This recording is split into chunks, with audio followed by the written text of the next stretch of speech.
Is the mind of a newborn a blank slate, awaiting stimuli and input from the world to obtain structure and form?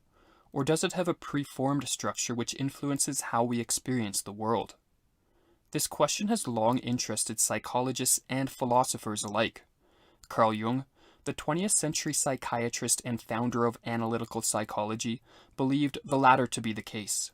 There exist, according to Jung, identical psychic structures common to all, which are heritable and influence the way all humans experience the world.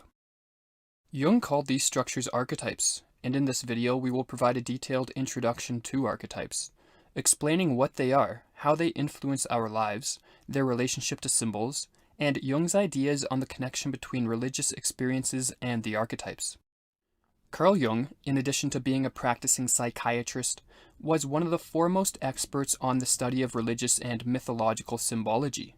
It was work in both these fields that led him to the discovery of the archetypes.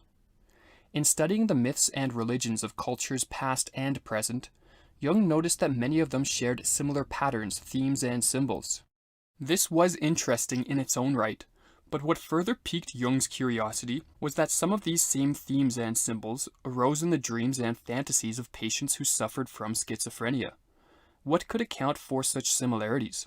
Jung proposed that the human mind, or psyche, is not exclusively the product of personal experience, but rather contains elements which are pre-personal or transpersonal and common to all.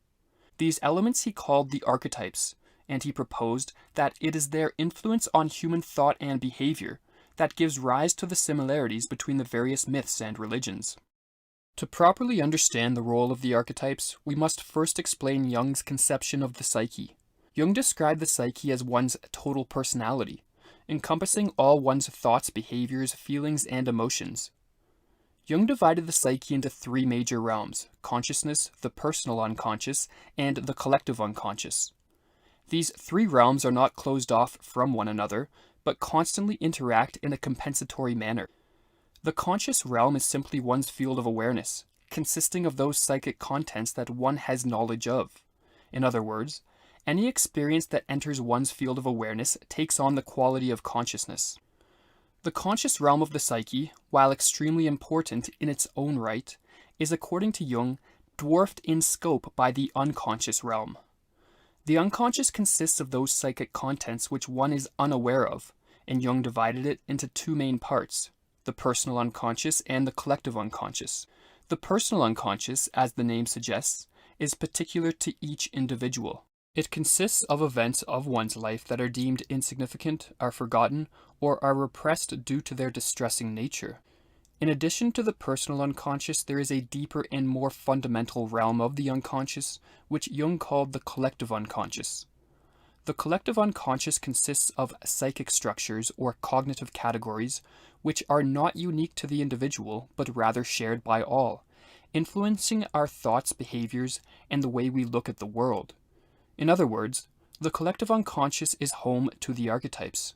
As Jung put it, from the unconscious there emanate determining influences, which, independently of tradition, guarantee in every single individual a similarity and even a sameness of experience, and also of the way it is represented imaginatively. Jung's student, Erich Neumann, used the analogy of physical organs to help illuminate the concept of the archetypes. Just as a body is structured by organs which are largely formed prior to birth, so the mind possesses psychic organs which structure it, i.e. the archetypes. Furthermore, just as the physical organs in most cases operate without one's conscious awareness, so do the archetypes. And most importantly, just as adequately functioning physical organs are essential for a healthy body, a healthy mind is reliant on the proper functioning of the archetypes. As Neumann explains, the archetypal structural elements of the psyche are psychic organs, upon whose functioning the well-being of the individual depends, and whose injury has disastrous consequences. An important difference between the physical organs and the archetypes is that while physical organs can be directly observed with the senses, the archetypes cannot.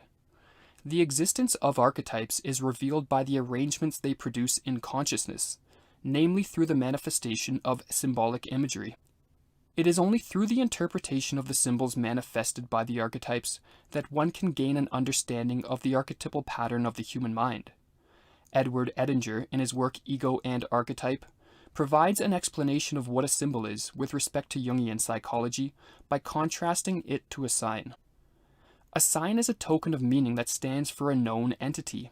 By this definition, language is a system of signs, not symbols.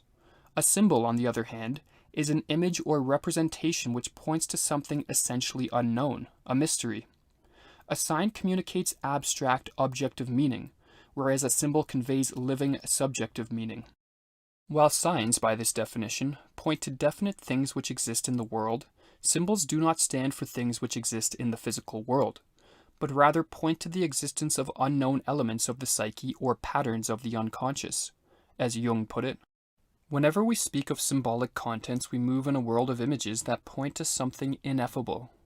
We do not know how clear or unclear these images, metaphors, and concepts are in respect of their transcendental object. However, there is no doubt that there is something behind these images that transcends consciousness and operates in such a way that the statements do not vary limitlessly and chaotically, but clearly all relate to a few basic principles or archetypes.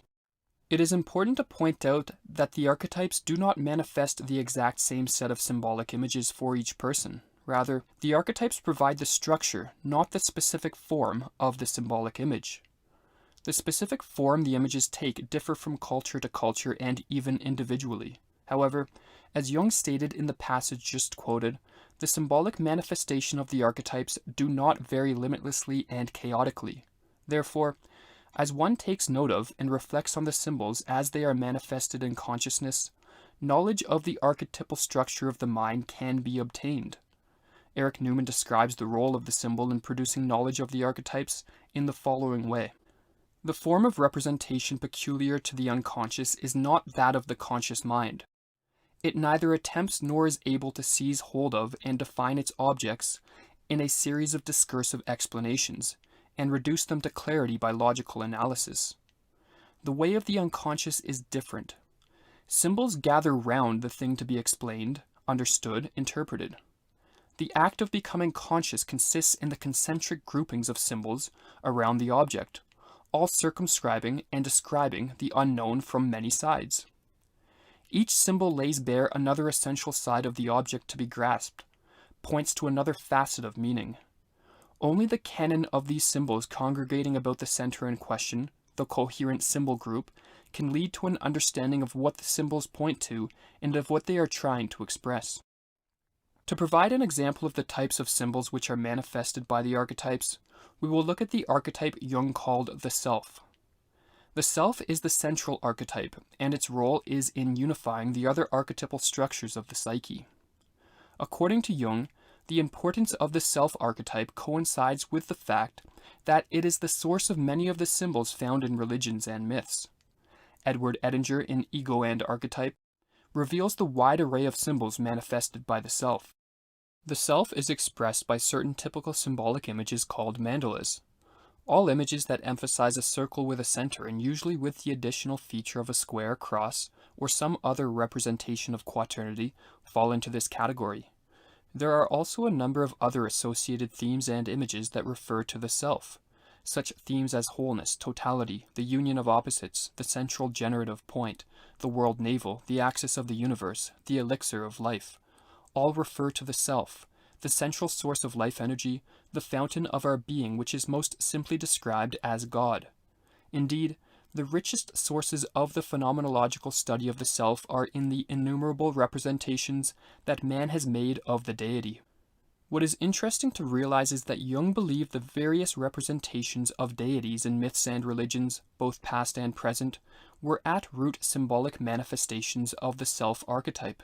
However, Jung did not in any way mean this as a reduction of God to a product of man's mind. Rather, as he wrote, "This is certainly not to say that what we call the unconscious is identical with God or is set up in his place. It is simply the medium from which religious experience seems to flow. As to what the further cause of such experience may be, the answer to this question lies beyond the range of human knowledge. Knowledge of God is a transcendental problem." Throughout Jung's life, he struggled with the question as to what the ultimate source of the archetypes was. At times, he suggested they arose in an evolutionary manner and were subject to change over long periods of time. The following passage reflects this view. Man possesses many things which he has never acquired, but has inherited from his ancestors. He is not born as a tabula rasa, he is merely born unconscious.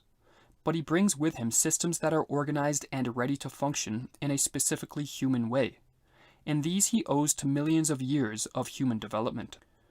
However, Jung also had sympathy with the idea that the archetypes may be similar to the Platonic forms, existing as a type of immutable transcendental entity. As Jung wrote at one point, whether this psychic structure and its elements, the archetypes, ever originated at all, is a metaphysical question and therefore unanswerable. Whatever their ultimate source, Jung believed that the archetypes play an immense role in the lives of all individuals.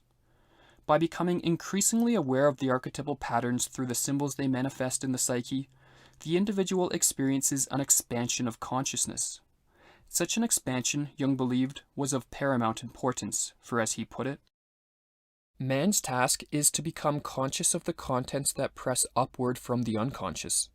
Neither should he persist in his unconsciousness, nor remain identical with the unconscious elements of his being, thus evading his destiny, which is to create more and more consciousness.